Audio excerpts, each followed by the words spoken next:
আমরা অনেকেই জানি না গার্মেন্টসে মেজারমেন্ট প্লাস মাইনাস হওয়ার কারণ কি। তো আমরা খুব সংক্ষেপে কয়েকটা পয়েন্ট, গুরুত্বপূর্ণ যে পয়েন্টগুলো জানার চেষ্টা করবো, যেগুলোর জন্য গার্মেন্টসে প্লাস মাইনাস হয়ে থাকে। প্রথম কারণটি হলো roll to roll shrinkage variation. দ্বিতীয় কারণ হলো ফ্যাব্রিক লেতে টেনশন সমস্যা। তৃতীয় কারণ হলো ফ্যাব্রিক পর্যাপ্ত পরিমাণ রিল্যাক্স না করা, অর্থাৎ ফ্যাব্রিক গরম গরম কেটে ফেলা, তাহলে কিন্তু আপনার প্লাস মাইনাসের সমস্যা হয়।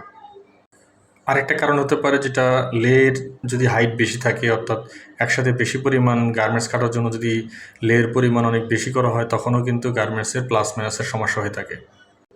আরেকটা যেটা কারণ হতে পারে ফ্যাব্রিকের শ্রিঙ্কেজ খারাপ হলে বডির প্লাস মাইনাস হয়ে থাকে। আরেকটা কারণ হতে পারে যারা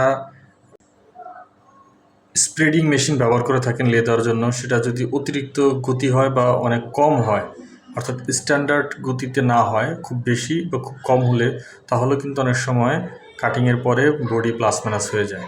তো এই বিষয়গুলো খেয়াল করলে কিন্তু বডি প্লাস মাইনাসের থেকে আমরা অনেক বেশি সাবধানতার সাথে কাজ করতে পারবো।